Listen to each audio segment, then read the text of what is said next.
Welcome, everyone. Blue Collar Startup. I'm your co-host, Mike Nelson, here with visionary founder of Blue Collar Startup, Derek Foster. Derek, what's up? Hey, how you doing, Mike? I'm doing well. Still scratchy voiced, as we discussed. Kids are back to school. Everybody's getting sick. It's going around for sure. Yeah, I don't know. I thought it was on the last episode when we had Tom in here. I thought it was, as I said, because of all the homemade hard cider I had drank a couple weeks ago. But we're like 2.5, 3 weeks out almost. I'm still scratchy. Yeah. It must be something else. So we are here with Anthony Caruso from Caruso Home Builders. Home Builders. Thank you. And I'm going to talk a little bit about who you are and how you got where you are and what you do and all the fun stuff. So let's get into it. What Anthony, tell us a little bit about you, your business, how you got started. Well, I grew up in the area. Went to Shaman High School. And started my company back when I was about 20, 21 years old. And about 2008, 9. Not a very good time to start a home building. Yeah, you picked a great time. 2008. But I was living with my grandparents in a basement, so I didn't have much to lose at that point anyways. Might as well dive right in. Wasn't married, no kids. But out of high school, I went and started working with some friends doing new construction tile work with a company out of Voorheesville called New Scotland Tile and Marble. That's how I learned the construction world, or first time actually being introduced to the construction world. I didn't really grow up around it. Kept my eyes out on how things were done, learned how trades worked and who came in and who came out and at what times. And I found it very interesting. Every aspect of home building I found very interesting. And during that 18, 19-year-old time of mine, I was dating a girl whose father was a land developer out of Rotterdam, Bobby Ivanella. Still does a little bit today. He really did a lot of development around the Rotterdam Square Mall back in the 80s and 70s, 80s. He had a small plot on Bellevue, Rotterdam, where he had some lots all along a street front. And he asked me to pitch it to some builders. And at that time, no one was buying anything. And it honestly wasn't the most desirable area either. Not like Saratoga County has been the last 10, 15 years. But it got my feet wet, and I proposed to just put some numbers together and see if it's something that he could help fund, and we'd work together on it. So I put a house plan together with an architect that I work with to this day. A small home, it was 1,170 square feet, ranch. At the time, Obama was rolling out the first-time home buyer credit. I don't know if you remember that.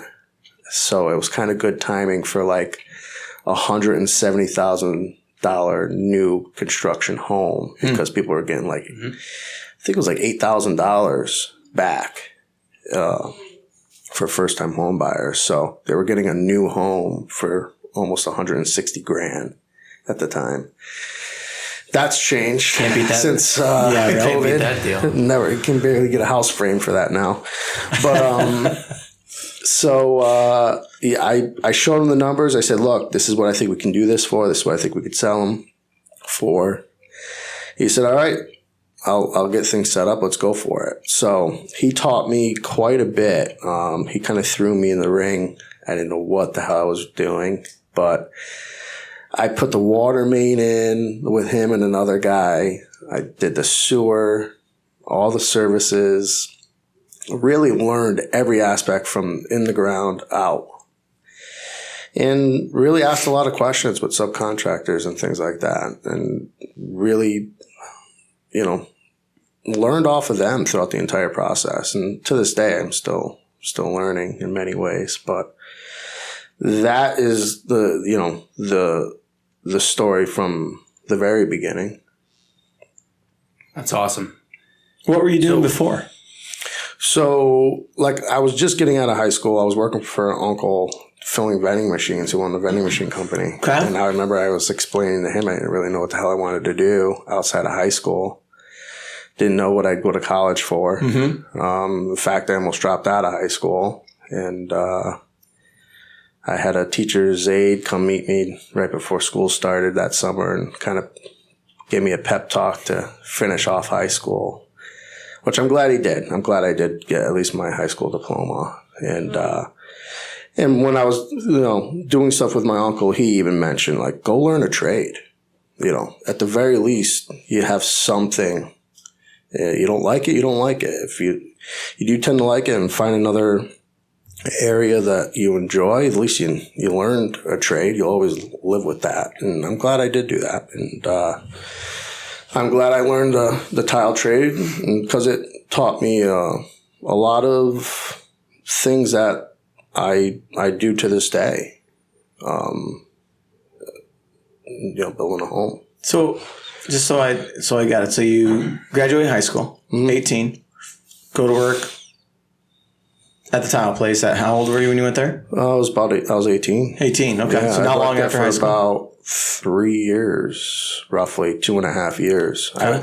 Me and my buddy who we worked together, I worked with Mike Buzza, who owns Absolute Tile and Marble to this day, who does our tile work. We actually ended up leaving New Scotland Tile, and he wanted to start Absolute Tile and Marble. He's like, "You want to come with me?" So I did, and he does our tile work to this day. It's a pretty. Is that like a Jerry Maguire moment? Like, who's coming with me? Yeah, pretty much. Was there a goldfish involved? Or? No. In fact, we stayed tight with Rob Richardson from New Scotland Tile, and Rob threw us a lot of work. And nice. But Mike just, it ended up blowing up. And then how old were you when you decided to build your first home? I was, I want to say I was about 20 years old. No kidding. Yeah, because the summer prior to turning 21, I was doing all that infrastructure work, the dirt work, getting the site prep, doing all that stuff, learning all of that. Then that December, I started the home. I was still 20.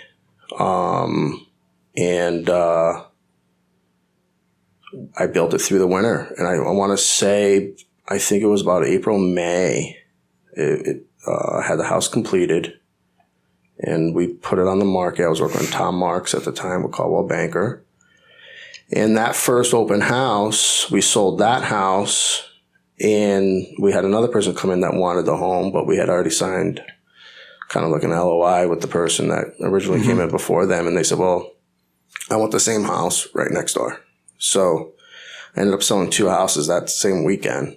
And that must have felt pretty good. Yeah, it felt good. A lot of compliments. Awesome, right? Like it was a simple home, but it was nice. And at that point on, I want to say I was doing like 2 or 3 homes at any given time. Maybe, 2 for like a couple years, and then it turned into 3, and then it turned into 4, and then I gotta say, not to interrupt you, but at 20 years old, that's got to take some guts. It's impressive to do something like that. Like I don't know if you've got balls this big or like what. He's like, to be quite honest with you, when I did my first foundation, I thought they did the footings and walls at the same time. Like I really didn't know every aspect of building a home, but I played the part.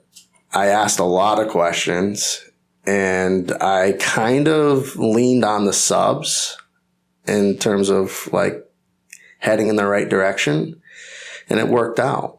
And really throughout the years, I taught myself through knowledgeable subs, good subs, good, and luckily that's what's gotten me to where I am today, is surrounding myself with competent, good subcontractors. And so like we were talking with Tom last week, he works, it's just him, and then he works only with subs. Do you have employees too? Or we have 7 employees now. Nice. Not all in the office and out in the field. But primarily we are we're general contractors. We're subbing. We don't do a whole lot in-house. We have a very talented carpenter within our team that's going to handle a lot of our custom built-ins and millworks and things of that nature. And we can tackle a little bit of everything, but we try to lean mostly on our subcontractors. Yeah, just the relationship development, I think, is, such an important thing. And Mike, I know we heard, Pat Farnan talked a lot about that too when he had, he learned from somebody he was working for and kept the relationship going when he left and went off on his own, and the same thing would feed him work. And it sounds like you did the same thing from the tile company, and then when you went off on your own, and you've fast forward 13 years later, and you're still working with a lot of those guys. Yeah, I tried to tile my first few houses myself because I could at the time. A lot of work. Eventually, I picked up the phone and called Mike and said, "Mike, you want to come do tile for us?" And we've been working together ever since. I think I only tiled maybe the first few. Yeah. And I want to say I haven't counted lately, but I want to say we're close to about 80 or 90 homes now. Wow. That you've completed in that time? Yeah. Since that first one on Olean Street in Bellevue. And you mentioned that the first house you built was $170,000. Fast forward, 13 years, and what are the houses going for? Because you built some high-end homes. Yeah, we've really transitioned out of that semi-custom to that track home style house to more of your semi-custom to fully custom home. I want to say right now we're touching a couple homes that are going to be right about that $3 million mark. It's incredible. Yeah. That's my next build, everybody. There you go, Mike. Because we're just making so much money as podcasters. Yeah, well, I wish I can afford that myself. Oh, man. I'll build it for the people that can, I guess. What's a $3 million home? Like, what does that look like? Is it the location? Is it the... It's location, it's detail. It's not always square foot. Yeah. It has a lot to do with the details and materials that are going within these houses. But that's in those homes are in our Oak Ridge site, right by Saratoga National. Oh, okay. I got involved in that site back in 2018. Yeah, 2018. Summer 2018, I worked out a deal with Jeff Snyder, who was the original developer. Closed on the project that Thanksgiving. I remember it was like Thanksgiving week. I put the road in. It was just woods. It was it's actually 18 lots. Okay.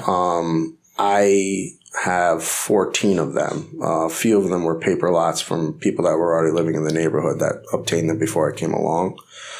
But I clear cutted it, cut the road in, did all the infrastructure work. Again, relating back to the Olean Street day, learning. It's the second time I put in a road. I did one in Clifton Park about 5 years ago. So I enjoy that too. I don't just build houses. I enjoy being a developer, and even finding pieces of property that are nothing, just woods and not even zoned for residential. And getting it zoned and getting it approved and putting the infrastructure work in and putting homes up. So that's, to answer your question, those high dollar homes primarily are within the city of Saratoga. Yeah. And in this particular case in Oak Ridge. So a serious question. Not really. Are you getting a lot of requests for bunkers these days in your builds, given the current climate that we're in? I'm just, curious. To be honest with you, no. But I've been actually thinking about that for my next build. Whether the house has natural gas or not. Yeah. Put in a serious sized propane tank. Yeah. Just for God knows. Backup. If that shit ever goes down, you've got backup. Maybe having a couple dual fuel appliances and hot water heaters. And, that very large outdoor porch where you normally would backfill that porch and don't backfill that thing. Just put some steel bridging and have yourself a little space if need be. You don't know. I called my buddy with a mini excavator the other day, and I was like, "Hey, how much for you to come over and dig me a quote unquote root cellar?" Yeah. And he's like, "That'd be about $3,000, Mike." That's a good deal. And Kristen said, "No fucking way. Are you building a $3,000 hole in the ground?" Yeah, I mean, I haven't had a client. Yeah. Yet. And I don't want to think I'm a complete nutcase suggesting it either, but with all this crazy talk, I mean, you don't know. And it's not even crazy talk. It's real talk. Yeah, I know. What's going on out there. Like, we joke around about it, but it's becoming very real with what's going on out in Ukraine and Russia and now even China. So, I mean, it's weird. It's not a bad idea, all right, in my opinion. Hear that, everybody? Start pushing bunkers as an add-on for your builds. I'd be more than happy. Any person that's considering wants doing to build a new one house that wants that, can come talk to us. So I'd be happy to play around with that. So what would you say, along the way in the progress that you've made, what are some of the mistakes that, really stick out that were learning opportunities for you along the way? Oh, God. So many. I mean, I still make mistakes to this day. I would have to say COVID really opened my eyes up to a few things that you wish you thought about prior, but who had a crystal ball and knew that shit was going to happen, So, yeah. But I'll have to say those are, those hardships or those learning lessons are the best way to learn. And I don't care how smart an individual is, there's always going to be something that kicks you in the ass and you're like, okay, not going to make that mistake again. But, protecting yourself in terms of product increases and shortages and, just making sure the consumer doesn't have an edge on you is one thing that we've really looked into over the last couple of years because, no one wants to lose money, but it happens. And then there's other aspects along the build process that we've learned to try to improve and,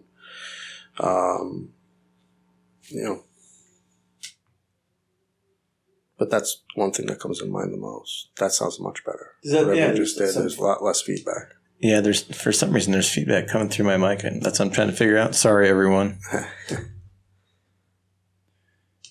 Go ahead, Derek. So, that standing out, you continue to pursue and push through different projects. Do you have any further plans for expansion and growth with your staff? And are you hiring? So we just hired, we've been hiring a little bit over the last couple of years. Some have come and gone. Couple employees are fairly new. And at the moment we're not. I feel like we have a pretty good crew now. So I'm not really looking to expand too much, especially given the circumstances that we might be up against here over the next 12 months. But we are, we've got some great projects that we've got our hands on. So we're going to be expanding some for sure. And we'll see where the economy takes us over the next 12 months. Because right now, you just got to tread a little cautiously. I mean, from what I'm being told, there's still a pretty good shortage of homes on the market. Your growth, you're looking to grow, get your hands in some good projects. Yeah, we've got some property in Greenfield that we just got recently. We're going to start a house on. Yeah, Greenfield's nice. I think it's a nice growing area. You got some space, some acreage. You're close to town. You got good tax base. Or tax rate, I should say. Where out in Greenfield? We are on Locust Grove Road. Okay. Yeah. We've got three lots, 2 6-acre and an 8-acre. We might even expand a little bit over in that direction too. We're talking with an individual about. So we're going to start a house out there. It's not sold. It's going to be maybe a spec. Is it near the... Oh, yeah, that sounds way better. Mm-hmm. Is it over near... So they've got that whole huge development over there. Is that you guys? There's a remodel that's been going on for yeah, right at the beginning. You guys had the washout in the road. I don't know. I didn't do the remodel. And there's like a horse farm in the back behind that remodel. It's on the bend. Yeah, exactly. So before you get to the bend, I have the lots right before. Oh. And then the road kind of bends and you see a remodel that's been going on. Yeah. So I'm there. Nice. That's an amazing spot. Yeah, it's elevated. It's got some views. Yeah. So we're going to start something there. We've got 2 lots, so we're literally looking at the track on Bowman Street. That project's in CDs now, and then we'll hand it over to the city and wait. Now, how do you... I don't even want to tell you how long. I couldn't even tell you how long, but we'll sit and wait for our permit. Do you go in and buy the lots first, or is this just primarily as it is? For the most part, yeah. We do get a lot of people calling us. I would say 30% of our sales, our homes under construction, tend to be people who own lots or land and approach us to build a home on it. Okay. So we've done that quite a bit. But primarily we go out and find property and either knock something down or develop it and build. So there's a big speculative part of what you do specifically. Yeah. Is that common for builders? Not all builders get involved on the development side. Yeah. No. There's a lot of builders that just will strictly buy approved subdivisions or even subdivisions that already have infrastructure in place and then step in. Yeah. And build. So that's interesting. I didn't realize that. Yeah. I mean, there's benefits to both. There is. There's a lot of risk in development. Yeah. But knock on wood, so far we've done okay. What do you think the biggest... I'm trying to keep it clean. What do you think the biggest mistake or biggest kind of like, what was it for you? Well, like I said just prior, I mean, not protecting myself with price materials or material increases and things of that nature. Not knowing or having an escalation clause or any of that, any of those things. I would say is one of my biggest mistakes. And I'd say over the last, since we started really reading the potential client. Okay. Because that's a big, you do not want to get yourself married to someone that is going to be a complete pain in the ass. I mean, I did that once when I was younger. Because you are literally marrying yourself to these people. Yeah. From design through construction, and then from the moment you hand those keys over. So you learn now that we've done a good amount of houses, and I'm still very aggressive, but I was taking anything and everything. Why not? Yeah, I'll build your house. Yeah, I'll do your house. But now I've come to learn that, it's sometimes best to not take that particular job. Yeah. Let that person go. Say no. Yeah. Bother someone else. Customer service now is completely different than it was 10 years ago. I 100% agree with you. The consumer, I don't know if it's because of Amazon and all these and online and just being able to buy now and know that's going to be at your door instant in a couple gratification. Days. Oh, yes. So I would say that is one of our biggest, hurdles is dealing with and controlling. Not controlling. I don't know if controlling is the right word, but having that relationship with your buyer to the point where there's a happy medium, because a lot of these people can be very demanding and just unrealistic. And ever since COVID, there is no instant gratification. Mm-hmm. I mean, things take time. The workforce has changed. I think work ethic has changed. You can't find employees that want to, or at least that want to work or will be loyal. So, fortunately, we don't have that issue, but our subcontractors do. Mm-hmm. And that's why I think it's going to be very important over the next 10 years that we focus in on this new generation that's coming up and the value of learning a trade, because there is going to be a massive shortage of tradesmen and skilled ones at that, because I feel like there already is. There is. Yeah. And it's going to, I don't know what we're going to do in 10, 15 years. Yeah. And unfortunately, they're going to be able to call their shots and call their number, and we're going to have no choice. And these people are going to be they make very good money today. Very good money. I mean, you do not have to go to college to be a doctor or a lawyer. I mean, you can be a good plumber, electrician, have a good outfit, and make way more money than these people. There's plenty of millionaire plumbers out there. That's for damn sure. Yeah. Without a doubt. Yeah. And I think that was one of the things Derek and I had talked about when we first were talking about the show was there's just, it's always been so undervalued. Mm-hmm. And I think more recently we've seen somewhat of a resurgence as far as trades go, or at least we think we have, or we hope, maybe we're hoping that we have. Mm-hmm. But the fact that a blue collar man or woman doesn't, can make a shitload of money. You know what I mean? Like you don't have to, you don't have to go to college and get a degree to be able to be successful and make a ton of money if that's what you're trying to do, like it's. Yeah. And honestly, I learn something new every day. All of our projects are pretty much different in one way or another. And, it's nice to see things come out of the ground and handing keys over. I mean, whether you're the plumber that did the plumbing in there, whether you're the electrician, the painter, it doesn't matter. Like, there's gratification in that. It might not be instant, but it's, you do a nice job and people can rely on you. Sky's the limit. Mm-hmm. Sky's the limit. Yeah. I mean, what's a skilled laborer making an hour right now? You will not, just an unskilled laborer, you can't touch for under $20 an hour because they can sit home and make more, unfortunately. Yeah.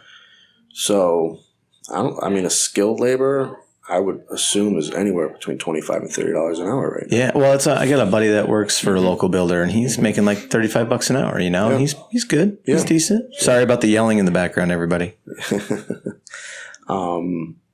But we're paying a good penny to the people that are, good at what they do. Yeah.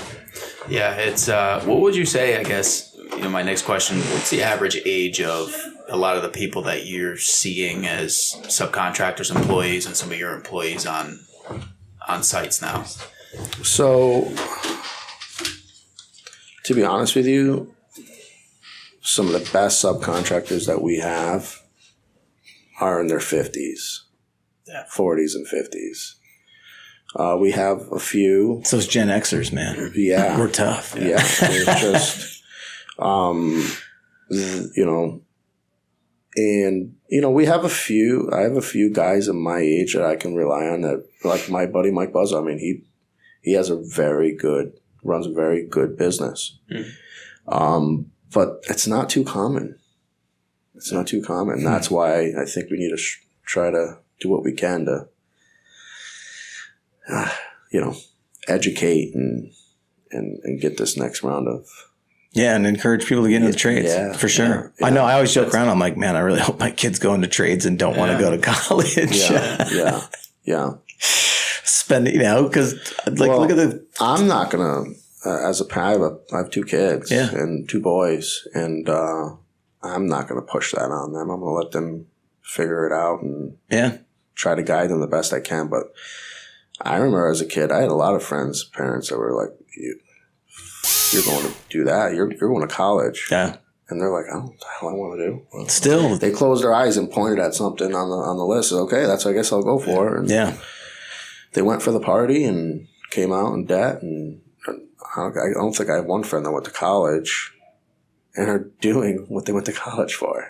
Yeah, I know a lot of people that's the case. I'm certainly not. So. Yeah. Right. So what do you think, just from a success standpoint, like what's the thing? What's your secret sauce, or, what do you feel that? Well, I always just, you can't get in your head, in my opinion. Mm-hmm. Yeah. If you want to go do something and it's something that you want to go for, whether it was a project, this, that, the other thing, obviously I put a lot of thought into what our next moves are, but if you get in your head too much, sometimes it's not a good thing. And I would say, like, I've always executed and I went for what I wanted, and 9 out of 10 times it worked out well, and I'm glad I did. And I'm glad I didn't hesitate. I'm glad I didn't walk away from that one particular project, because a lot of people do. Like, they just get cold feet. I built a good team. And I think the team that we've built over the last 13 years is really a big part of where we are today. And when I speak of team, it's not just the people in my office and outside my office, but even our subcontractors. Mm-hmm. And we value what we put up, even if it's at the cost of the dollar. I won't walk away from something or build something that I just don't think is right. So I think that's really helped us emerge in this market and become, I don't know if we're a staple builder in the area, but I think we're getting close. I mean, I would say that you are. Yeah. You're there. Yeah, right. So what's a typical day look like for you? Any interesting routines, hobbies? Well, having the 2 kids, hinders that early morning, get out, early bird gets the worm. But, cause I help with the kids, I get my 4-year-old to St. Clement's here in Saratoga at 9. But obviously from the moment I open my eyes in the morning, I'm launching emails, checking out emails, who's already texting me, this, that. And so I handle all that. And then I'm in the site the minute I'm freed of, childcare. And, I like to visit our projects. I don't get to everyone in the morning, but I like to hit a good amount of them, even if it's just driving through, getting my eyes on things. And then I dive right into the office. So I try to be in the office mid-morning and hammer down and do as much as I can throughout the day. Obviously get pulled 1,000,001 directions. So, and, do it all over again, get home and at the end, 6 o'clock at night, and again, get back with the family and get the kids down, and then again, kind of back on either it's the Mac or the iPad. And, on the couch on the laptop. Yeah, right? it is what it is. That's the new face of the modern entrepreneur.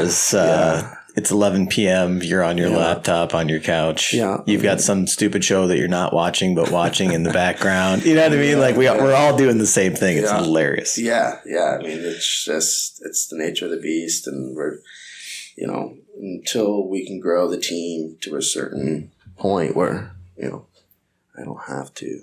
I can pass some of these things off. Yeah. But right now, I enjoy it. Even on a Saturday, Sunday, I got the kids. We're going through a site. We're checking things out. And if you're within a half mile, right? Or even 5 miles. I live in Rexford, so most of my stuff is in Saratoga. So that's funny. We're taking the drive and whatever, just getting out of the house, and it's hard for me not to do so. But, then obviously we've got our client meetings and we've got team meetings, and we try to touch base at least once a week together on what's going on and how we can improve and what fires I have to put out and all that fun stuff. All the fires. You said you're firing off texts first thing in the morning. I have a question for the room. What time is too early to text someone? Because I'm up at 4. And I caught myself this morning at about 5:15 a.m. getting ready to rip off a text message. And I was like, I don't know if that's okay. To text message someone at 5:15 a.m. I'd say 6:30. 6:30? Yeah. I mean, but we do have some of our trades launching stuff off about that time to some of our site supers. So, I mean, but and I would say 6:30. I don't know about you guys. All right. I mean, for me, I get stuff on my phone all the time. I've kind of learned I put my phone on silent, so that way, either if I'm doing something, I don't get pulled in a different direction. But email is typically where I'll launch stuff if it's I don't mind hours. I don't mind emailing you at 3 a.m. That's because if you've got alerts for email on your phone, that's your fault as far as I'm concerned. Well, I mean, I have a problem going to bed early. Mm-hmm. That's I can stay up till 12 o'clock at night, which is bad, but I'm not an early riser. Mm-hmm. So the schedule send has been a beauty for me because schedule send. Yeah. That's a beauty because I'm literally composing emails and I don't want to look like a weirdo at the middle of the night sending out emails. So the scheduled send making people, get these things so they're at the top of their box. At 7 a.m. Yeah, like 6:30, 7 a.m. So that way I don't have to remember to send it. I'm also not looking like a weird night owl kind of, but so I've been doing a lot of that scheduled send stuff. Okay, scheduled send. I'll have to look in there. I saw that. Have it now. I saw that option, and I was just like, "Oh, that's weird. Who schedules emails?" But now that makes perfect sense. That's great. I don't have to rip that email off at 3 a.m. I can schedule it to go out at 7. Right, and then I think it's better too, just because it's kind of at the top of people's box when they get in the office. Mm. So, although I will say I love sending my team emails at like 4:30 a.m. because I'm like, yeah, motherfuckers, I'm up at 4:30 a.m. getting at this stuff. That's who I am, guys. What are you doing? You're sleeping? I'm already with up the schedule send, they'd be like, wow, this guy's up early. Good for him. That's amazing. Yeah. So we kind of already jumped into the rapid fire questions. What are your thoughts on work ethic? It's changed since COVID. I don't know what happened. I think people got used to chilling out at the house, and I don't know. I mean, the workforce that was working for our subs, I think, found it easy to work from home, but I mean, in my opinion, it needs some serious help. Yeah, it does, and just like what we touched base on a little while ago, even up and coming workforce that are willing to learn how to do a trade is dwindling down. Like I talk to these guys every day, and they're like, Anthony, if you know anyone, even just a helper, a kid that wants to, just please give them my number. I don't know. I don't know where these people are. It's like there's a mass alien abduction or something. And I mean, we all talk about it. It's like, how are these people paying their bills? What are these people? How? Like, I think we said that on one of the episodes too. Where I'm like, I work like an 80-hour work week so that I can pay for my shit. Like, yeah, where are these people? Yeah, it doesn't make sense. I don't know.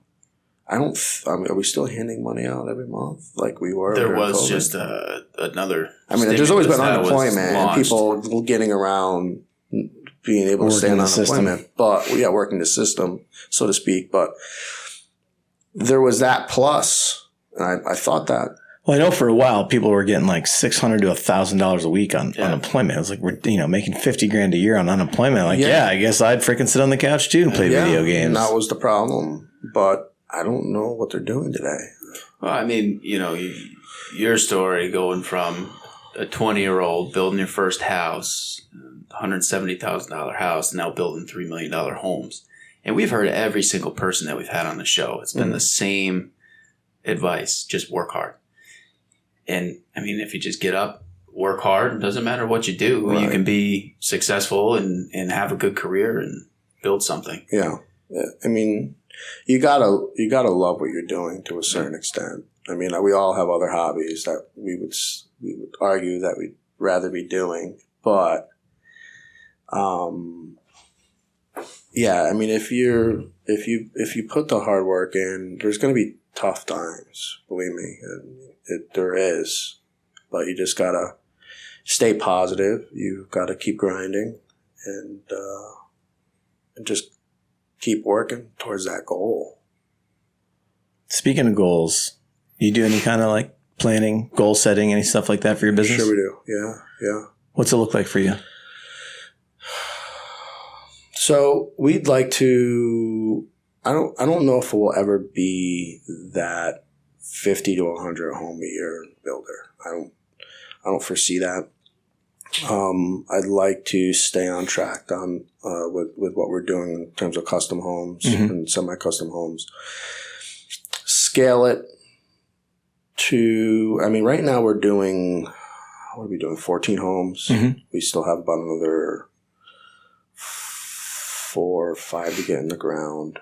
But we have a couple coming off too that we're wrapping up. So we should be touching anywhere between somewhere around 15 homes on average at any moment right now. If I can scale that to about 20, 25, and then I'm also starting to touch a little bit of that more high density residential commercial and get some of that under our belt and try to retain some of that stuff and own it. I think that's where we're going to head here in the next coming years. I don't know how soon, but 10-year goal for sure. 10 years, yeah.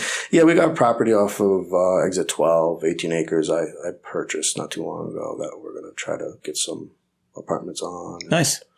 Looking at a couple other things right now. So that whole area over there. Try to mix it up a little bit. Yeah.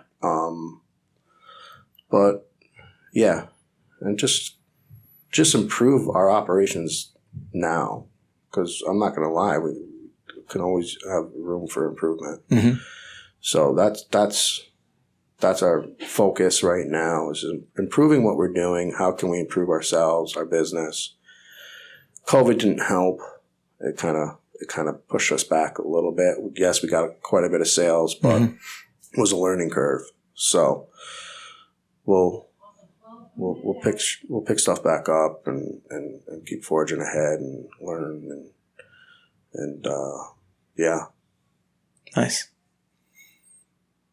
I'm like sitting here. I don't know. My office became the loudest office. Like, what is going on? I don't know. Like, I don't know if the walls got thinner in the last freaking few days, but like, I'm like, our office is. We never had it be this like loud and all these. I don't know if it's. I don't know. Sorry, everyone listening for the background noise that keeps popping in. So I know we're running short on time. But, the big question, the last question. If you were talking to someone that's maybe considering coming into the trades, or maybe they're already in the trades or thinking about jumping to be a business owner, if you were going to give one piece of advice, just one thing to anybody, what would it be? Oh God.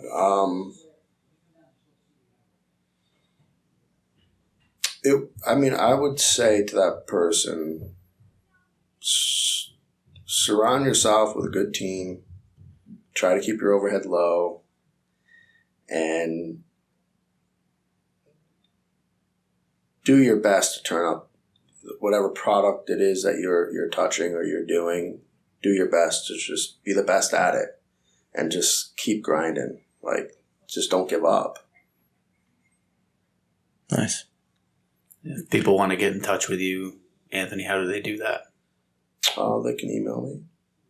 Reach out to us through our website. We'll put that in the show notes. Yeah, CarusoBuildersNY.com, or we're on Instagram, Caruso Builders, or just shoot me an email. You can get it right on our website. And yeah, feel free to reach out. Even if it's someone listening that wants to learn a trade, I'll steer you a great plumber, electrician, cider, anything. And the guys I'd be steering them to are great people, so great employers. Nice. So I'd be happy to do that. No, it's awesome.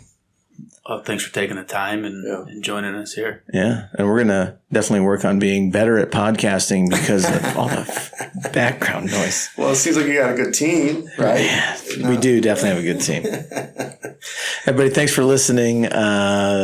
Tune in next time. We'll keep working on getting our format better. We've got the Bro Show coming up here that we're going to be recording from. At the Bro Show, we'll have I think Anthony Guadagnino from Veteran Made Woodworks is going to be with us as a co-host, and I'm not sure who we're talking to down there yet, but should be good. You won't want to miss it. You won't want to miss it. Cool. And if you do, you will regret missing it. Thanks, Anthony. No problem. Guys. Thanks, man. It was nice meeting you guys. You too.